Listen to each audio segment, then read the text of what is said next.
If the truth be told, Ozzy Osbourne, is it really that you're sane and the world is crazy? No, I'm insane. Everybody else is too. I mean, if I'm right, I know where there's a house full. Where? Lunatic Asylum, man. It's a great place to be. There's no business like showbiz.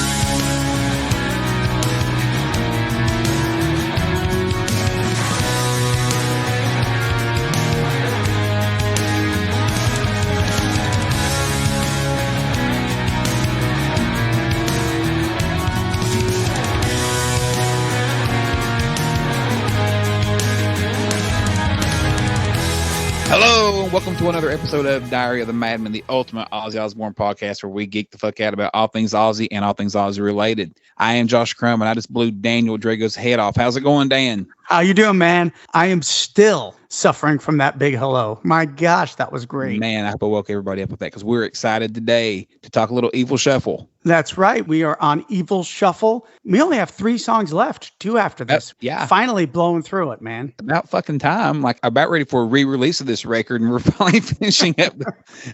But, you know, it's all fun. Hey, fuck, dude. It's almost been a year since we went to the party. I know. It's crazy. That's July. fucking mind-blowing. End of July. Yeah. Unbelievable. That's crazy to me, man. It does not feel like a year. That time, Dan and I went to SiriusXM Studios and did the listening party for Patient Number 9 with Ozzy and Andrew Watt, and that happened. Yeah, and Billy Morrison. And Zakk Wylde. Yeah. Jack was there too. Jack was there. Yeah, that was so cool, man. Yeah, it's still one of the best moments of my life. I know. I love bringing it up on the show. It's so funny. It's become a shtick for me for sure, but it's all good. So, man, what's new with you? You know, same old shit. Been writing. My band Without Fear's got a new song coming out this Friday, July 7th. So I'm super excited about that. The song's called Fading Out. Really, really good one. I'm really loving the new song. So hopefully, it gets a great response. Bridges got a great response. Thank you for all who did take a listen for it. I do really appreciate it. For sure. And by the time this episode releases, that song may already be out. So go check it out and see, because it likely will be. And exciting to have new material coming from you. I've also been writing new material with Downtrend. If you haven't checked out Backroads yet, Downtrend, Backroads, that's our latest single. It came out back in January. We've been hot at writing some new stuff also. So new shit coming from me and Dan aside from the podcast. So it's exciting times. Our creative juices are flowing both musically and creatively with the podcast and with our music bands. Absolutely. I think for sure, I know I'm in a much better headspace than I was a couple of months ago. So I feel like everything is getting back to normal. Family's great. My new job is doing great. And now I'm writing. We're doing the podcast again. What more can I ask for, man? Everything's awesome. Absolutely, man. Another thing that's awesome in your life is your dad. Well, so thanks, Dan has no idea what I'm about to speak about. But when me and Dan went to the listening party, I spent the night at Dan's house, and I got the privilege of meeting his father, who is one of the funniest people you could ever meet in your life. I'll just go ahead and tell you, he's a complete character. And he comes over, and they're from New York originally, and transplant Arizonians. But anyway, his dad was talking about the New York Mets and his love for the New York Mets. I remember him saying that he records every game. Yep. And then when he goes home at night, he watches them. And that day I was there, Dan had mentioned that they won, and he like cussed Dan out. He's like, Dan, God damn it. You know I'm going to go home and watch that game. Why are you telling me who won for? Damn it, Dan. And he was pissed off. Well, for those that don't know, I'm a massive Cincinnati Reds fan. And, of course, we are shit hot right now. The Reds are the talk of baseball, right? We got all these young guys kicking ass, and they've won like 21 of their last 26 games or something. Yeah, they've been on a massive run. So baseball has been exciting right now. Well, one of the Reds' best players who won Rookie of the Year last year is a player named Jonathan India. He's a second baseman for the Reds. And I came across on Facebook this thing, and I thought about Dan's dad. And it said, the dad of Cincinnati Reds baseball player Jonathan India tapes his son's games and watches the Mets live instead and watches the Reds games on tape delay. No way. That's and awesome. I thought that would be Dan's dad. That would be my dad. We watch the Mets live, and then once that's over, I'll watch my son's game on tape. That's so awesome, man. Matter of fact, my kids took my dad to the Mets game yesterday because the Mets are in town in Arizona. Yeah, there you go with the Diamondbacks. So they went on July 4th to the game, which was awesome. And the Mets finally won, shockingly, because we are the opposite of the Reds. We are one of the worst teams in the MLB right now. Yeah. But that's so cool, man. That would totally be my dad. It's 100%. Him, isn't it? Yeah. It's like, yeah, Dan plays for the Reds. I watch that later. I got to watch my Mets first. That's so cool. That's So I awesome. thought that was funny, man. So I'm glad you got to meet my dad. He is a character. I mean, we've been out here for a long time, and he's still straight off the corner in Brooklyn. You know Oh, what I mean? no question. Yeah. I was just sitting there soaking him up that day, just listening to him talk. He's got the greatest accent and everything. He's got everything that goes with, being Italian. He's just perfect, man. Yeah, he's awesome. So yeah, that's awesome. Great. So before we get in today's episode, Dan, there's a couple of news things we want to discuss real quick. One of which we'll start with kind of what happened in chronological order with time. Eddie Trunk had Tony Iommi on his show last week, which is always awesome to hear from Tony Iommi. He did over an hour with Eddie Trunk and talked about a lot of things non-Ozzy related, but also Ozzy related. But the news bit of it all was that Tony revealed, as speculated, that Black Sabbath was actually approached first to do Power Trip instead of Ozzy Osbourne. So you would have had a night of Black Sabbath and AC/DC. We've admitted we prefer Ozzy solo anyway. So for us, we'd rather see Ozzy solo than with Sabbath. But still, the name Black Sabbath is huge, right, for billing. But he said on his end, he declined because he was concerned with Ozzy's health issues. He couldn't make the show. Right. And then later, the bill gets announced and there's Ozzy Osbourne on their solo, which is so fucking Ozzy, right? Is that not perfect or what? I wonder if there's a little backhanded things going on there where they told him, I don't know if Ozzy can do the show, and because they wanted to do solo. What do you think? I don't think so. You don't think so? I think listening to Tony's tone when he told the story, he kind of was laughing. Okay. And he had said several times after, he's like, I hope Ozzy does great. I was just concerned. I didn't know if he'd be able to do it. And I hope it goes well. And yeah, his tone was not in any way kind of condescending about it. But it was funny that they did reach out to Sabbath first, and kind of newsworthy that was the initial thought, and that it's so Ozzy. Sabbath don't want to do it. Fuck it. I'll do it solo. And he's there anyway. And let's speculate on that a little bit. Obviously, Tony was on Eddie Trunk to promote the remaster, the 40th year anniversary of Live Evil, which is what they, of course, if Tony or Geezer is on Eddie Trunk, we know we're talking about the Dio years because that's the way it fucking goes on that show. But I don't think Geezer would have played, and we'll get into that. But if Black Sabbath was approached to play it, I wonder if it would have just been Ozzy and Tony. So I'm going to fast forward a touch. They combine. I listened just today to Geezer's interview. Yeah, I haven't heard Eddie it yet. Trunk, and Eddie asked him. He said, Tony said last week that he was approached about Power Trip. He declined it. He was concerned with Ozzy's health, to which Ozzy ended up taking the bill solo. Geezer, were you approached about Power Trip? And Geezer didn't even know what Power Trip was. He had no clue that it was even a thing. He didn't know Ozzy was playing it. He said it did not come before him. And then Eddie Trunk said, so you would not be interested in doing Power Trip if Black Sabbath Tony had been interested and so on. And Geezer just kind of reiterated that he hadn't heard anything about it. But then he still did say at the very end of the interview that while he would not tour again, he would not be opposed to doing one-offs. Okay, so maybe Geezer would have done it. I'm sorry I didn't hear that, man. Yeah, no, it's okay. That's brand new. It just came out, and I just happened to have time to listen to it today while I was at work. I was supposed to be watching videos for educational, training videos, and I was listening to Geezer Butler in my ear instead. But no, it just goes to the point that A, how disconnected he is. He's not even heard about Power Trip. 2, that he did say he would do a one-off, but he also acted to Eddie like he wouldn't have been interested in Power Trip. So it was kind of awkward. Yeah, the weird thing is I think Ozzy feels this way too, that they would like to do a final show with Bill. Now, I don't know if Bill could do a final show. I think he could if it was a one-off, but I think that is their intention someday, to do one more show with the original 4. And I know Ozzy has come out and said it a lot, that his biggest regret was that Bill didn't play on the end. So I could see that happening, and I think you could get Geezer to play if Bill was involved. I really do. Yeah, I think so. And Tony definitely said right there on the show that he would be down for it if he knew everyone was healthy enough and up to the task. He did make a very, very blunt statement, though, that he didn't want to do it if it wasn't up to par. Right. So, we've talked about Ozzy sitting in a chair possibly and performing, and that we would be fine with that. Some people would, some wouldn't. I don't know that Tony would be up for that. He kind of made it clear that he wanted to do it. If he did it and Black Sabbath did it, it would have to be tip top. I don't think Ozzy will ever be able to walk around on stage for a full hour and a half set ever again. That's my opinion. I don't either. I don't see that. Unfortunately, I just don't see it. We're all cheering when he walks from a store or therapy to his car without a walker. Obviously, energy is one big rush, and you could do a lot of shit when you have that. And adrenaline, that's the word I'm looking for. But I just don't think he could do a whole show, man. Yeah. It's a scary thought if he were to fall and really get hurt too. I mean, that's like the worst thing you could ever imagine seeing on stage, just for him to fall and get hurt. So I liked the way he looked when he was strapped in, to be honest.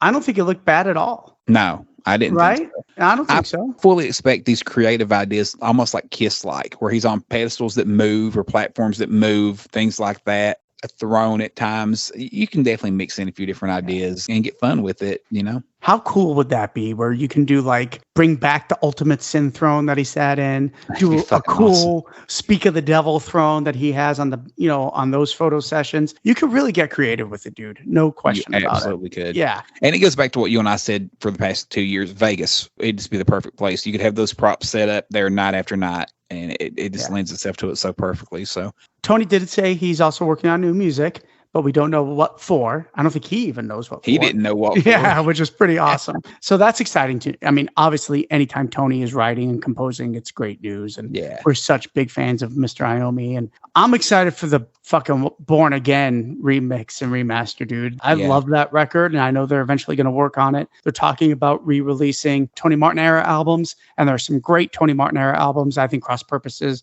is fantastic. Cross Purposes is excellent. Yeah, I think Tears really fucking good too. So is Headless Cross. Those are the three that I prefer. I can't wait for them to start fucking around with those. That needs to happen for sure. Yeah, it does. Rather than later.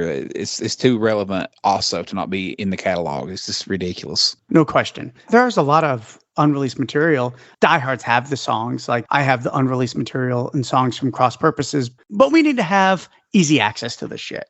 It's my biggest issue. Like, why the fuck are some of Ozzy's songs not on streaming services like Nightmare and I Can't Save You? It just makes no sense to me, man. But yeah, Nightmare may be the best song of the session. We've talked about that openly several times. We both love that song, and it's not even on the platform. I don't understand that. Yeah, and then they have Speak of the Devil isn't on the platform. Like, what the fuck is that? Just say Ozzy isn't, and I think that version of Shot in the Dark is to die for. It really is, man. Absolutely, the best Zakk version of that kills song. it. Yeah, that outro is so fucking good. It's so good. So good. I listened to it this week, actually. I was just like, God, I like Just Say Ozzy. I know it's recorded in the studio, but fuck, it's all those No Rest for the Wicked songs live. It's just awesome, man. Yeah, awesome. I agree totally. Yeah, great version. Another thing that Geezer mentioned, I know you haven't got to listen to the interview yet, it's so fresh, but he did say one thing that I found a little bit discouraging, and I'm going to actually try to read I wrote it down so I could quote it. So what Geezer said to Eddie Trunk was, Eddie asked him if there's been anything in the book that he felt like was misrepresented, that people are misunderstanding.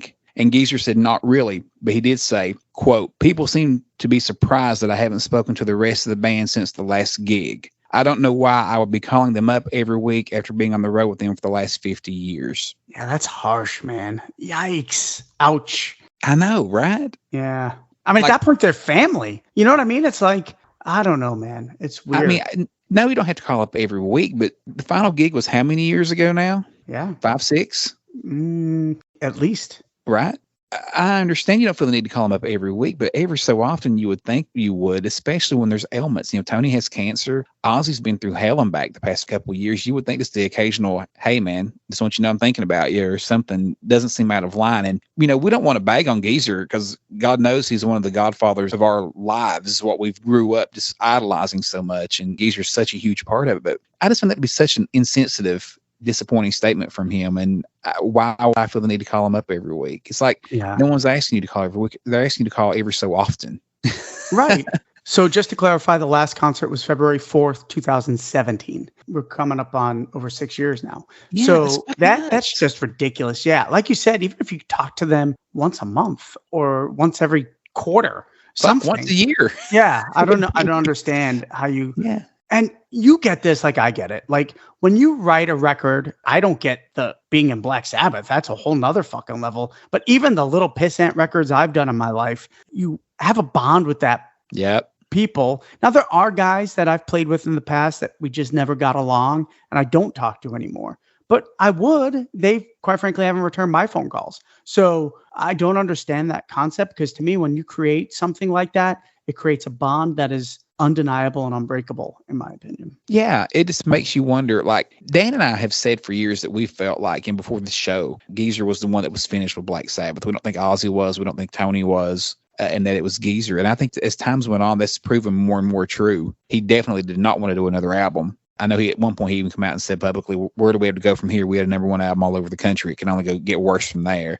Right. But there's I just thought there's more to the story. It's so easy to say, well, Sharon and Gloria and this and that. There's more to this, man. I don't understand. And it's not just Ozzy. You're not talking to Tony. You're not talking to Bill. Like never Never. It's Right. the strangest thing. That's the bigger story to me, that he's not talking to Tony. We all know it was Tony Geezer, Bill and Ozzy, right? When they were touring back in the day. When Dio came in the band, it was Tony and Geezer, Yep. Vinny and Ronnie.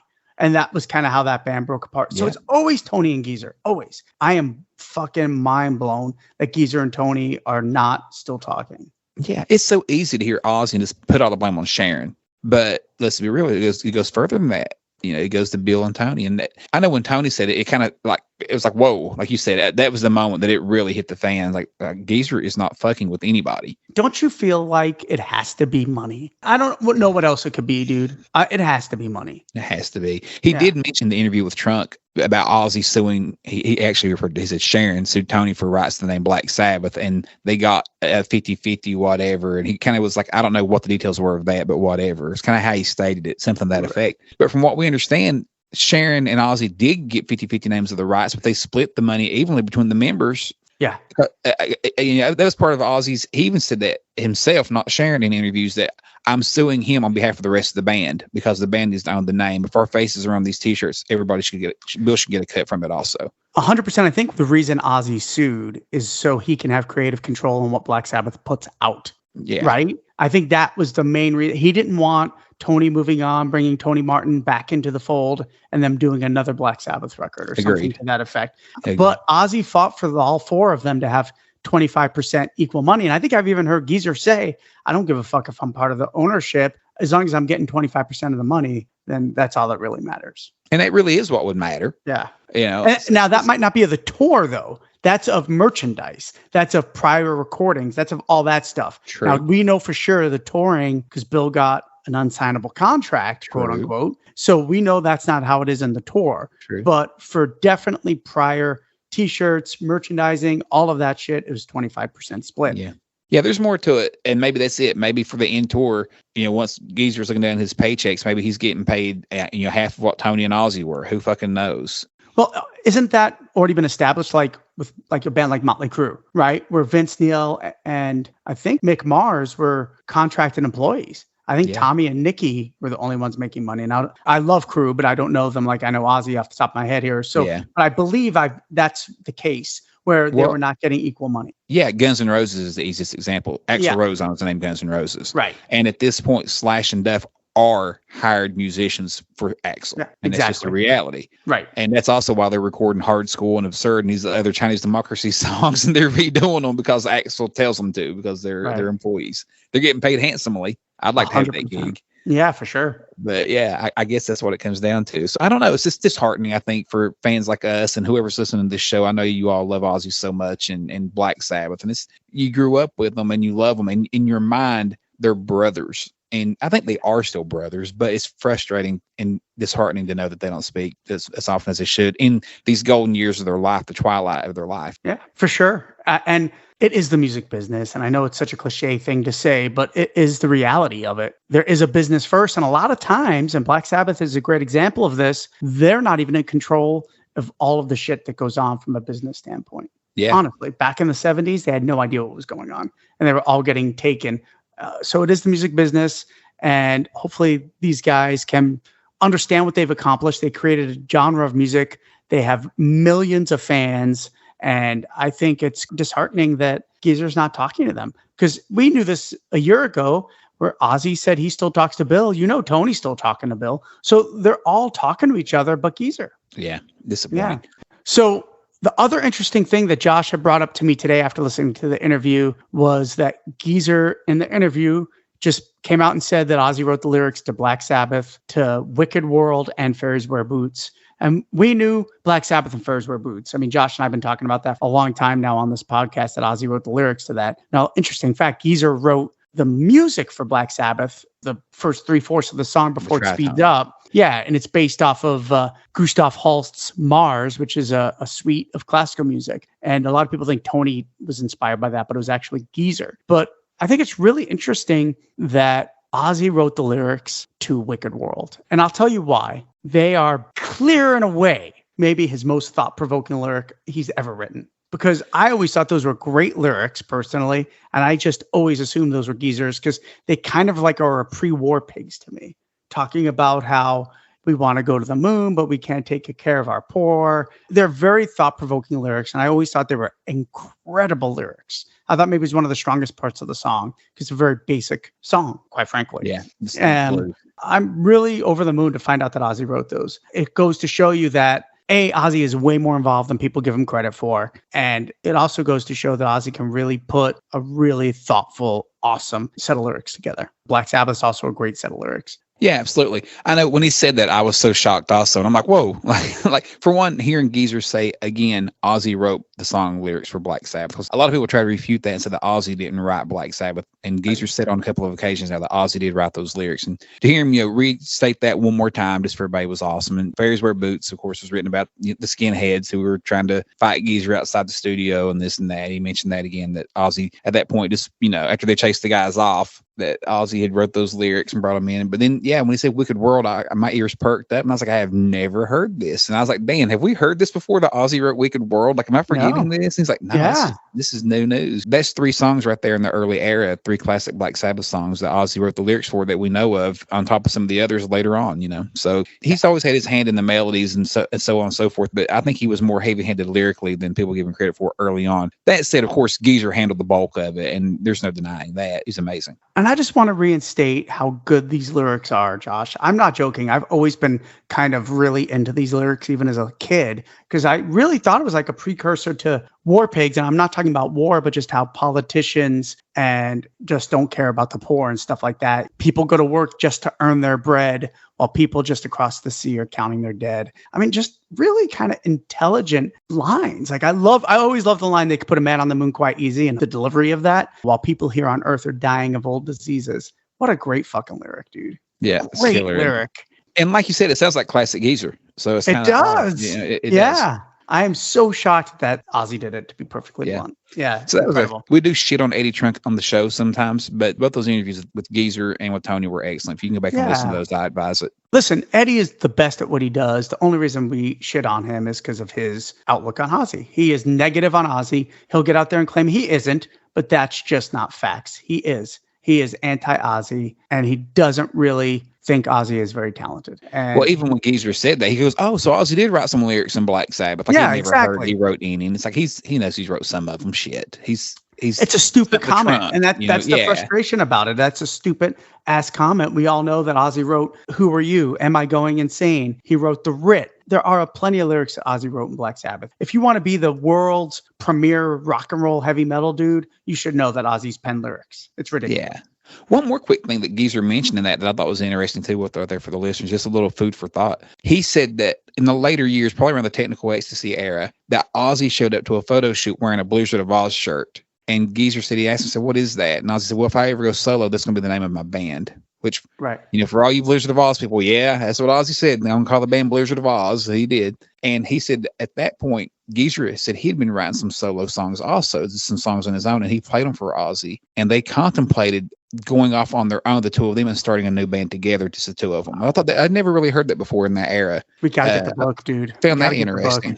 Yeah. Yeah. Mine's ordered. I ordered mine today, actually. Yeah. So that is very interesting, man. That's a killer. That would have been killer. Yeah. Because he said Ozzy liked what he had written and that they talked about it, which goes to show you that clearly at that point they were getting along pretty well. Yeah. And then they had Bill fire Geezer, right? And then like 2 weeks later, Geezer said he got a call, said rehearsals start next week. He's like, I thought I was fired. And then he just shows up at rehearsals. It never happened. But, that's just, I think drugs play into a lot of that stuff. The truth of the matter is you could clearly tell that Ozzy mentally left the band after Sabotage. Because that's when he brought the Blizzard of Oz shirts. And we all have those photo shoots. They're killer with Ozzy wearing the Blizzard of Oz shirts and those photo shoots. But Ozzy couldn't stand the direction of Technical Ecstasy. He makes no moans about it, right? He just didn't like it, man. He thought that Sabbath had lost their way. And he wanted to go back to the earlier style. And the irony is Sabbath Bloody Sabbath is his favorite Sabbath record. But it's still heavy and progressive and still, it's not that far off from the original stuff. But Technical Ecstasy, and I'm not shitting on it, I fucking love Never Say Die. We'll get to it someday. But for some reason, Ozzy mentally left before the recordings of Technical Ecstasy. And I think that was the biggest bone with the band. Ozzy was only contributing vocal melodies by the end. He was done with lyrics. And that annoyed the fuck out of Geezer. I think so. And no doubt, even, as far as recording a new album in 2015 or whenever they talked about potentially following up 13 with another album, I think Geezer's whole thing was, I don't want to fucking have to sit here and write another set of lyrics. He wrote lyrics for 12 fucking songs. Ozzy wrote 4 for 13 and Geezer wrote the other 12. So I think it was kind of like, fuck, I don't want to write lyrics for 12 more songs. I think he really just doesn't enjoy it that much. And we all know when Ozzy is not, even though Ozzy's not contributing a lot of the lyrics, he is contributing, especially in his solo career, the title, parts of the songs. And he did that even if you listen to Killing Yourself to Live, there are a few lines in there that Geezer took, but he wrote around it. So Ozzy always takes a line from here or there that when he's writing the melody, because basically Ozzy's almost like the original rapper, right? He's singing those lyrics off the top of his head when he's writing his songs. And it does a pretty good damn job of it a lot of the time. It's usually like a musical direction at that point. Right. This song's going to be about barking at a moon. Okay. Yeah. And waiting for darkness. Yeah. Exactly. So, yeah. All right. So for the last piece of news of the week, and it's been making the rounds, Ozzy was overwhelmingly chosen to be the name of the mechanical bull from Birmingham 2022's Commonwealth Games. And if anybody knows, that was going around, people had to vote on it. Ozzy received 70% of the votes.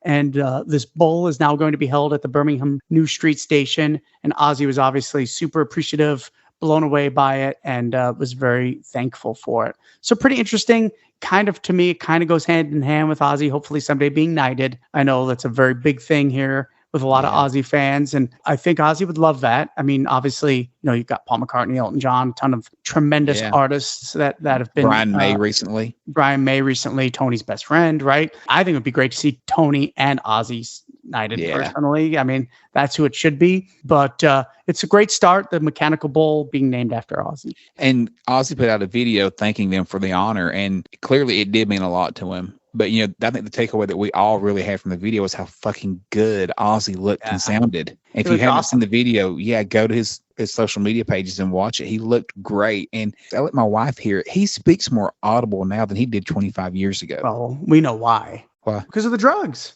Oh, he was not. Well, I mean, I don't mean the Osbournes necessarily, but I just mean in general. I think that's years ago, he was completely doped up, but. Yeah, but that's the reason, because he was on all those fucking drugs, man. But even a sober Ozzy 6 years ago, he sounds more audible now than he did then. I think so. I think his voice is slowed down a little bit. I think it's just because he doesn't breathe as quickly. He's kind of labors to breathe a little bit, but it makes him so audible. And I swear, me and Dan have totally went on and on about this. We got a man crush on Ozzy's gray hair. He looks so fucking cool with the gray hair. He looks amazing. He looked great in that video. I was just so happy to see it, and I know you were too. So, and Mrs. Helen Matiotis will love our shout out about the knighting Ozzy. Yes, not Ozzy. Go to her page, sign the petition if you haven't. I don't know how many signatures they have now, but it's a ton. But yeah, let's make that happen, because that's all he needs now is to have is to be knighted. And I'm like you, Massacre did. Let's put Tony Iommi right beside of him. Yeah, that'd be awesome. Sir Tony just looks like he should be knighted, right? Sir Tony, it just works perfectly. One time on the show, Dan referred to Tony Iommi as the coolest motherfucker on earth. And now it's my finger here, Tony. I think he's the coolest motherfucker on earth. He really is. He is, man. Fucking cooler than Tony Iommi. If anybody needs to be a sir, it's fucking Tony Iommi. Exactly. Especially for creating a genre too, man. It's amazing. Yes. All right, so that brings us to Evil Shuffle, one of the heaviest songs off of Ozzy's amazing Patient Number 9 album. The song was written by Ozzy, Andrew Watt, Robert Trujillo, Chad Smith, and Ali Tamposi. So again, I would consider that the core group of writers for most tracks off this record. I love seeing Robert Trujillo have a writing credit, and pretty much that goes with who played on the record. Andrew Watt played guitar, Zakk Wylde played guitar, obviously Robert Trujillo played bass, and Chad Smith played drums. And keyboards were played by Zakk Wylde as well. Great core group of musicians on this track. I think it's very, very heavy, one of the heaviest songs, if not the heaviest song on the record. Josh, give me your first gut instinct when you think of Evil Shuffle. One thing real quick, I love that whoever's in the room gets a songwriting credit with Watt and team. They're all about getting together, jamming. Everyone gets credit, and let's just roll from there. I think that's very cool. Very team. Evil Shuffle is the balls of the album, no question. It comes in like a fucking wrecking ball, like that scream kind of. Well, I don't even know what that technically is. It's so cool though. Yeah. If you've ever heard the song Abominator by Doyle, it sounds like almost like a War Pigs, right? When that first opening note just hits, and it's just so fucking big. And it's definitely the heavy metal song of the record, no question about that. I would say before I cut you off, I'm sorry, but just talking about that opening note, for some reason, dude, it reminds me of Under the Sun. Like, boom, you know how the opening of Under the Sun is so fucking heavy. I feel one coming on. Dun, dun, dun, dun, dun, yeah. But just when they hit that opening chord, yeah, I'm always like, oh my God, it's so heavy, man. It just hits so fucking big. Yeah, no question. So yeah, that opening chord totally reminds me of Under the Sun. And coincidentally enough, Josh, it is tuned to C sharp, just like Under the Sun. Maybe that ear is working a little bit, but you know, it's pretty low for modern Ozzy to be. It's not drop D. It's tuned straight to C sharp like Black Sabbath used to. And I think that's why you're getting such a heavy vibe on such a Evil Sabbath Walks. vibe from that track. Sorry. Yeah. Evil Shuffle. I call it Evil Walks all the time because of the AC/DC song. Always. You know that song? I don't know if I know what album's that on. For Those About to Rock. Okay. I totally know it. It's just not one I'm overly familiar with. Yeah. Yeah, okay. It's a good one. It's a great song. Yeah. Same tuning for Evil Shuffle. All right, so I interrupted you. First thought was Heavy as Balls. Continue. Yeah, Heavy as Balls. I remember, when we listened to it for the first time, it was like, fuck, this one's going to be the heavy banger. While it does maintain being a heavy song, it gets a little quirky, of course, with the lyrical content and Zakk soloing behind Ozzy's lyrics and melody and stuff. So it doesn't really maintain the balls that it opens with it, but it just comes out so fucking big out of the gate. That's kind of the standout moment, that and Zakk Wylde's guitar playing. We've said on the show track after track that Zakk really kicked ass on Patient Number 9 and really stood out amongst. You have a who's who of guitar players, and Zakk definitely stands out amongst them. But I think none more so than on Evil Shuffle. He's fucking shredding his ass off on this track, and like tasteful shredding, not just fucking mindless shredding. There's a difference. Yeah, no question. I would have to say, and we learned about this when we were at Sirius XM Studios at the Ozzy show.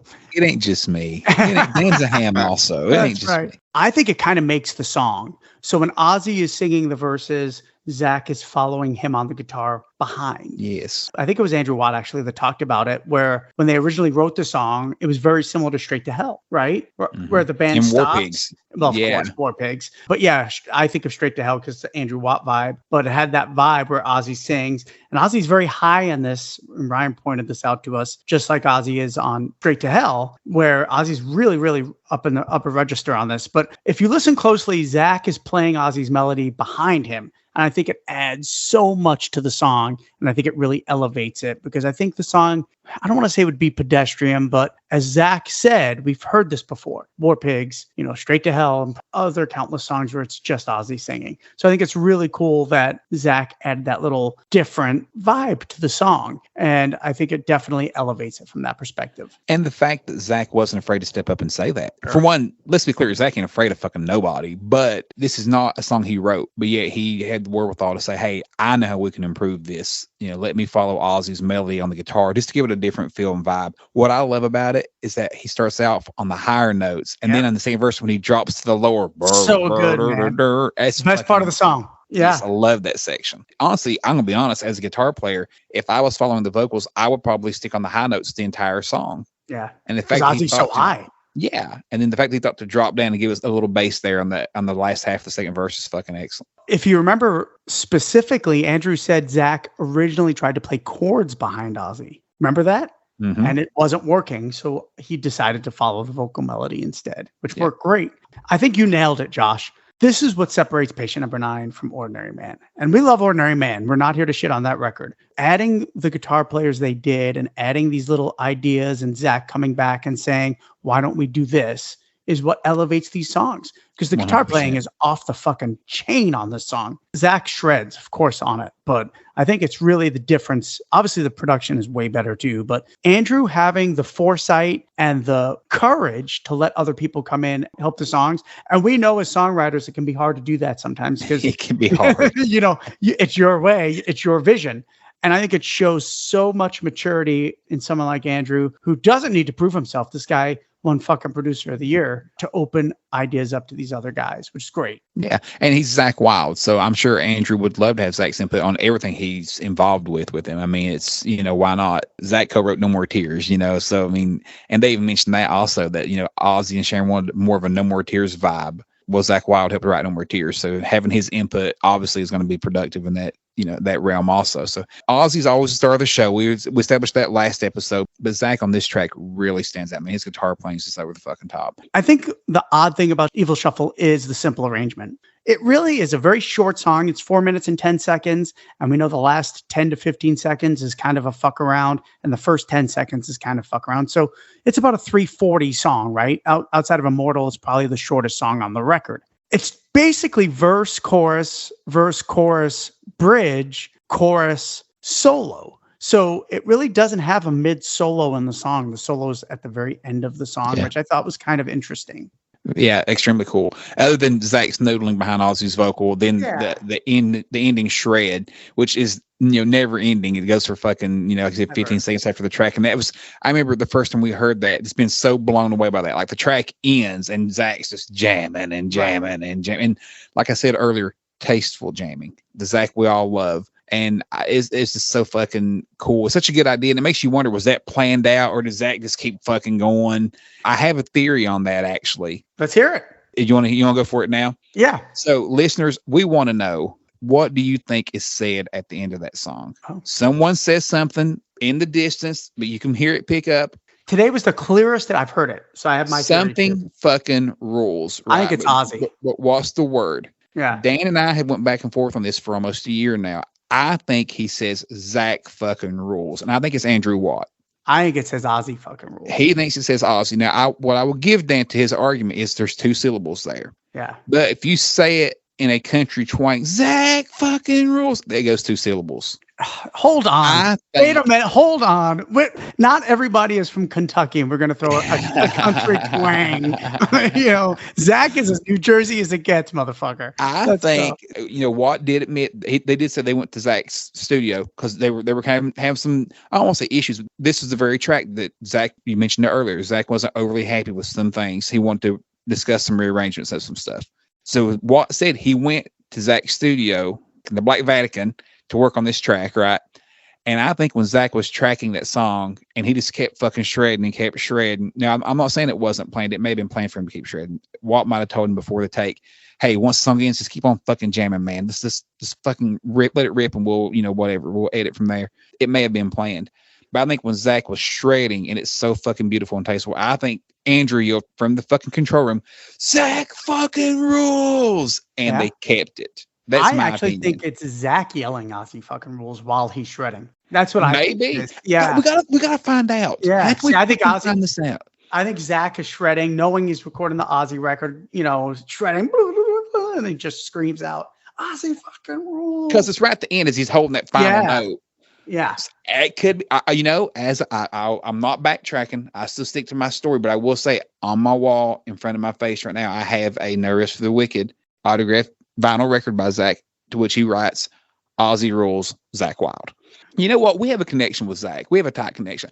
I'm going to ask somebody that. Okay. Hopefully we can get an answer back on that. That would be awesome.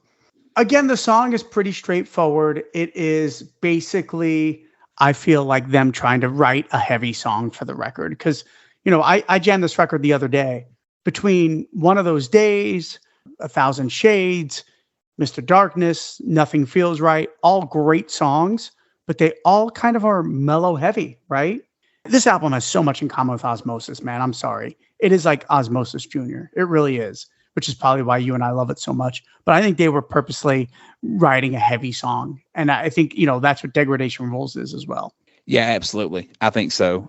I remember some of my friends growing up were like, oh, Osmosis has too many ballads. And I'm like, what the fuck? This album's heavy as goat balls. That's what we called it growing up. Heavy as goat balls. It's like balls is the best language. Balls is the best word in the English language, by the way. I joke with my wife about this. Anything can be balls. That's scary as balls. Cool as balls. Man, it's the greatest thing since balls, man. It's awesome. Cold as balls out here. Cold as balls. Yeah, exactly. But Osmosis is heavy as balls, and I guess it's ballady as balls too, if you want to have that argument. But yeah, I agree. That's definitely the vibe they were going for in this album. It's definitely a heavy album, despite if it's a ballad or not. It doesn't have to be fucking Sabbath Bloody Sabbath to be heavy. You can have a ballad and it be a heavy song, heavy lyrical content. I think See You on the Other Side is pretty fucking heavy, if you want to know the truth. Yeah, but it's a ballad, in my opinion. Absolutely. Yeah, absolutely. So yeah, I agree. All right, so let's look into the lyrics a little bit. I'll start with this. When we were at Sirius XM Studios and went and heard the song for the first time, I leaned over to Josh and said, "What the fuck is an evil shuffle?" And his response back was, "Oh, it's gotta be about sex, doing the evil shuffle." And I thought it totally made sense. And I was like, "Oh, you're right. I'm such an idiot." But at the end of the day, I do not think that's what the song is about, Josh. And you don't either anymore. But that was funny because that was the initial thought we had, right? That it was about sex, doing the evil shuffle. Yeah. Well, honestly, at first I thought it was about sex, and then I thought it was about necrophilia, like sex with the corpse. Hey, only Slayer. You know, like, are they getting real deep on us here? Like, literally, that's what she said. But that was our initial thought. But like you said, after listening to it closer, I don't think so. So we'll examine the lyrics right now. This is another one like Mr. Darkness. I think that you could kind of say it's Ozzy speaking to himself, but I don't feel that way nearly as strong. And the only reason you would get that is because of the madman line, right? At one point I was like, oh shit, is he singing to himself again? His little shuffle on stage, is that his evil shuffle that Ozzy does? But I don't think that's what it is. But let's keep an open mind. I believe it's about zombies, just straight up zombie song is what I think the song's about. Interesting. You think it's about zombies? I do. 100%. What do you think? I think it's about a serial killer. All right. He just has voices in his head, like Ozzy always likes to write about singing, hearing voices in his head. You think it's No More Tears Part 2? Yeah. Okay. So, all right, let's go through it. Let's figure it out. You think it's about a serial killer? I think it's about zombies. It could be about Ozzy. So let's dig in. Why don't we do that? You ready? Let me just real quick. I love that almost every song we've done so far in this Patient Number 9 series, we've had a differing opinion on what it's actually about. That's so fucking artistic and cool, though. Very cool. It's awesome. And this is Ali Tamposi for sure. That's our girl who we think is just mom. So yep. She's not Bob Daisley. Let's be clear. She's not Bob Daisley. Sorry to that user that keeps on pointing that out to us on YouTube. We know, but she's still fucking awesome. Yes, she doesn't right now. You see it now. You don't. Okay.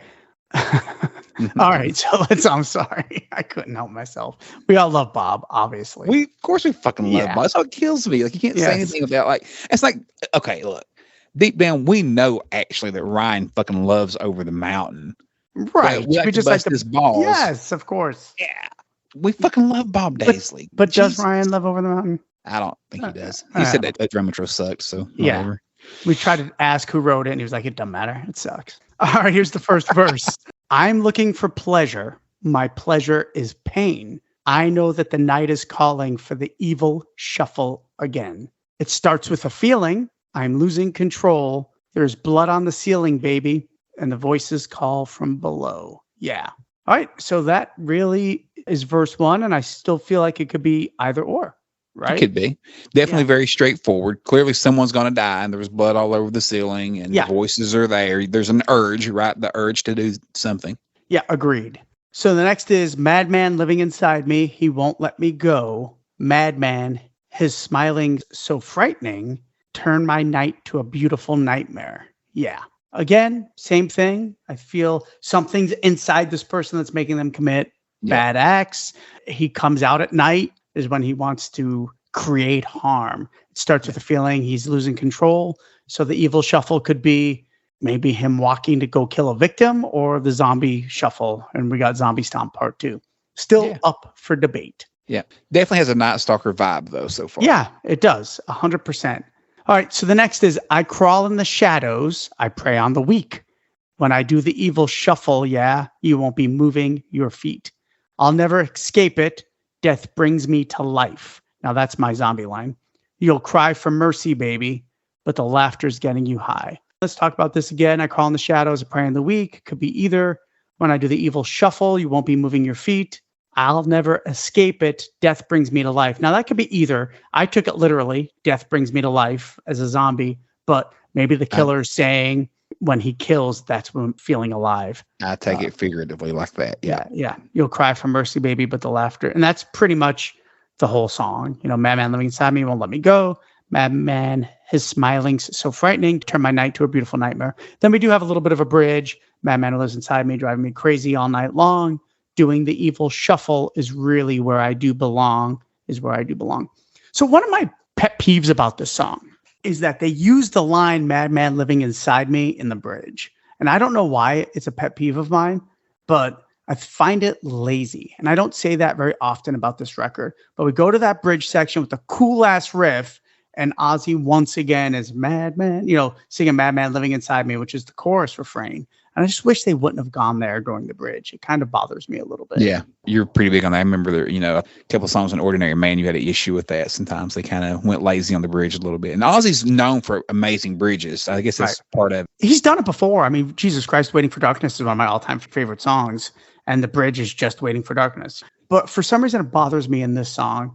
I think he does it in You're No Different too, if I'm not mistaken. A good example of when you should change it is like the demo for I Don't Want to Change the World, whereas the bridge just goes, I don't want to change the world. And then they later rewrote lyrics, and it's so much better. Way better. Yeah, way better. That's a great example of putting the time in to do that. But I 100% agree. So that's one of my big pet peeves on this song. He uses 2 lines, right? Again, doing the evil shuffle is again said elsewhere in the song. So I just find it a little lazy. So I don't think we have an answer. I lean a little bit more now towards what you're saying, which is a serial killer. I think I'm on your page. Hey, monumental episode. I bring that to my side for once. Yes. Okay, all right. I do. Death Brings Me to Life. I think that's all about just the energy and the thrill of doing that, stalking people, killing them. I do understand, as far as a zombie goes, the evil shuffle, zombies kind of walk with that shuffle. Yeah, that's where I came up with it, right? Yeah, exactly. That's where my brain is. So, but again, it's neat that it can go either way. I think it is ambiguous enough that it could go either way.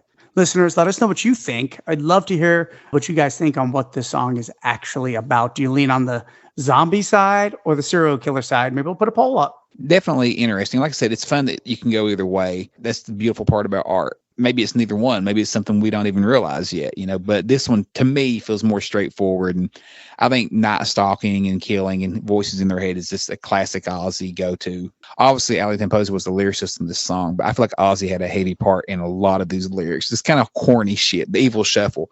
One thing I think we can say for sure is probably not about sleeping with the corpse. Definitely not, or having sex. Definitely either. But that's kind of where my mind went. But, one thing, too, I want to mention, the bass playing throughout this whole album, and the bass playing is so fucking good. It's, on an album that is so riddled with amazing guitar players and guitar work, the bass playing on this record is so friggin' good, man. And we all overlook it because of the amazing guitar playing. Robert Trujillo's bass on the songs really stand out also. Ryan said for Mr. Darkness, he just dances all over the place in this song. He's so good. Yeah. I really hope Robert is on every Ozzy album from here on out, to be honest. I think he is just irreplaceable. He's kind of his guy, isn't he, at this point? I think that would be great. And I actually think this is the lineup, right? Zakk needs to be involved. Obviously, if Zakk is not on this song in particular, I don't think it is nearly as good as what it is. I honestly don't, Josh. Yeah, I think without Zakk, this is more of an It's a Raid type song. I don't mean style wise, I just mean quality wise. Like It's a Raid has some really cool elements and I do enjoy it, but at the same time, it's just not quite there with some of the others, even though it was a single, which I'll never understand. Well, because Post Malone is on it, is the reason. Yeah. I mean, that's what's to understand, but yeah, I think without Zakk, it's just right there as another basic track from the Watt era, but Zakk takes this song to another level. Yeah. Threefold, honestly, 3 levels. I think this is Zakk Wylde's show on this song. It's always Ozzy's show, but for this track, maybe it is Zakk's show because he's fucking phenomenal. Yeah, I think it's probably, for me, closer to like Straight to Hell if Zakk's not on it. And I know you're a little higher on Straight to Hell than I am. And I do like Straight to Hell, especially the bridge. Bridge on Straight to Hell shits all over the bridge on this song. I think it's about similar. Ozzy with heavy riff, Ozzy sings. Heavy riff, Ozzy sings. I think the chorus is actually maybe a little better in this one. Straight to Hell's chorus is a little, just okay.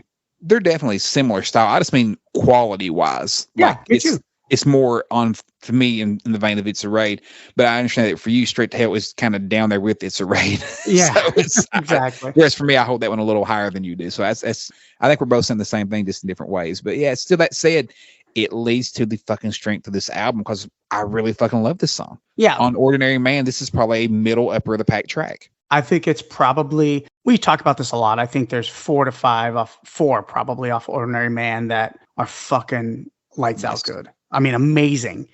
And I'd say this would be right below that on Ordinary Man. So 100%. 5, 6, right up there, right, which is exactly where I have Straight to Hell, by the way. Okay. And that's where I have It's a Raid. So yeah. No way. How many songs are on Ordinary Man? 10? Yeah.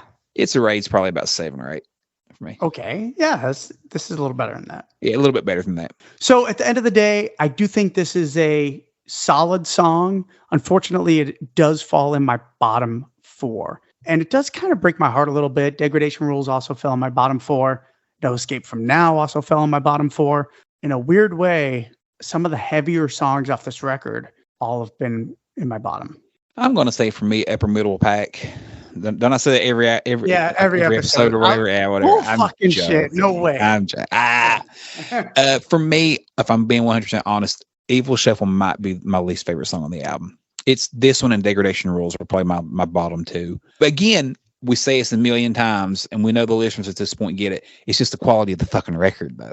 Right. Because like we just said, this song would be upper middle of the pack for Ordinary Man. So, and it might be the worst song on this album. So that this again leans to how great this fucking album is. But yeah, I think this one and Degradation Rules are probably my bottom 2 of the sessions. So I think Degradation Rules is at least fun. Now, I've talked to people that hate the lyrics on it. The lyrics don't bother me. We've talked about this on the episode. Now You See It, Now You Don't. No Bone Movies. Ozzy has plenty of songs about debauchery, so Degradation Rules is just perfect. So the lyrics don't bother me. Speaking of that, dude, we got to bring this up real quick. How about the fact that Geezer said the other day in an interview that a national acrobat is about jacking off from the perspective of the fucking sperm? The sperm, yeah. That's crazy. Did you know that? No, I didn't know that. Yeah, it's such an intellectual song, dude. You know what I mean? It's so intellectual. Yeah. And, I thought about you and I because we do that a lot. But no. You do. Remember, I'm 50. In all sincerity, we've talked on the show a lot about how we like writing from the other perspective. We mentioned it in Mr. Darkness. Is this, Ozzy writing internally or Ozzy writing from a fan perspective to him? Demon Alcohol, it's the alcohol singing to Ozzy, right? Personification, it's called. Personification. There you go. Dan's the educated one of us all. But the thought that Geezer wrote, a national acrobat from the perspective of the sperm, like I had no clue. That blew me away to hear that. So Geezer, I can't wait to read the book, man. So much of this cool shit that we didn't know in there for sure. But that reminded me of that also when we were kind of discussing it real quick. But yeah, I love those little moments that you learn things like that. Yeah, but I agree with you, man. It goes to talking about how fucking amazing this record is because Evil Shuffle is probably the worst song on this record. Honestly, like you said, it just is. And that doesn't take anything away from it. I still sometimes walk around singing that chorus. It's catchy. 100%.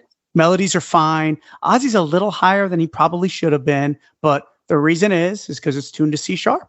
I bet you there's not a lot of songs on this record that are tuned that deep.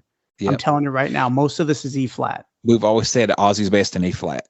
He just is. It just works for him. But again, the song is very fun. You mentioned that a minute ago for another like this. This is a fun song, and Zakk Wylde, man, Zakk Wylde, damn, he's so fun. He is the star, man, of the song. We walked out of that studio. We're gonna reiterate this one more time, and we were just like, God, Zakk is so fucking good on this record. Like, God, and that hasn't dwindled one bit. No. If anything, like Nothing Feels Right could be one of Zack's best solos of his career. Yeah, right. And we need to know, was that ending improv or was he told to keep going? Because if he just kept fucking going and just Zakk being Zakk, that'd be fucking great. I think it's what it is too. And that's why I think what yelled Zakk fucking rules, in my opinion. That's why. But I think Zakk was going off and was just like going for it and just like getting into the moment and yelling Ozzy fucking rules. God, either way, so fucking cool. We got to get an answer on this. We have a text message in already. Hopefully we get an answer on it. I thought, again, a great analysis. This one I don't think has a definitive real answer of what it's about. I think it could go either way. Honestly, I think it could be a serial killer or a zombie. And I think both work fine. Whatever, admit it. You fell to my dark side of this one. Come on, admit it one time. Yeah, I think you're on this one. All right, Dan, before we head out, you got anything you want to say to the listeners? No, again, thank you for being along on this journey. I will say this. So we only have 2 songs left, Dead and Gone and God Only Knows. We will combine Dark Side Blues with God Only Knows on that last episode. So 2 episodes left. Start sending us ideas now on what you want to hear when we're done with the Patient Number 9 discussion series. Then we could start, Josh and I, going back to the drawing board and really start digging into something different. We have some really cool ideas already, but we'd love to hear what you have to say. Again, thank you for the support. My new song comes out July 7th. Without Fear is the band, and the song is called Fading Out. Really like that one. Josh? As we're fading out, go download Dan's new shit And until next time, we'll see you on the other side.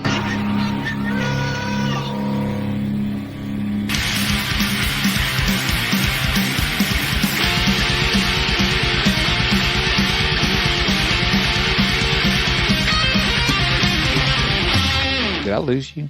You better be able to fucking save that. I know that. Oh, God. I'm here. Can you hear me? You there? Oh, yeah. Hey. What the fuck was that? I don't know. I'm still recording. Oh, okay. Well, good. You lost your connection. I think you lost your connection, asshole. Let me go. Can I go piss real quick? Just give me Of 3 course, seconds. the old man has to go. Every time he gets a break, has to go piss. Thank God. Ooh, baby. Ooh, baby. Ooh, baby. Ooh, baby. So, for you horror fans out there, Dan is still gone to piss, by the way. I'm recording this. This will probably be our drop on the show. But for those of you that love horror movies, what horror movie is that from? Do you recall? Ooh, baby. Ooh, baby. Ooh, baby. Ooh, baby. Let me know. Matter of fact, when Dan comes back, we'll see if Dan knows. Probably be about 45 minutes, though, because he's an old man. And when he pisses for 45 minutes. I think I hear him pissing back there. Are you still there? Oh, yeah. I don't see you, though. You can't see me? No. Oh, What are you, John Cena? I want to know if you know what I was singing. I'm going to sing it. Oh, to you. yeah, sing it. Do you know what movie it's from? Okay. Ooh, baby. Ooh, baby. Oh, that's Friday the 13th, part 5. Yeah, it's one of my favorite things ever. Listen, my kids and I, we go around the house singing that all the time. And yeah, it's the greatest. It's the biggest earworm. Baby, ooh, baby. See? I love it's the biggest earworm. It gets in your head and you hear it for days. Dude, Friday the 13th. You know how much I love it, man. Oh, I know. It's so crazy that we have that in common, too. And part 5's as good as any of them. I don't care what anyone says. Thanks for coming. No, thank you for coming.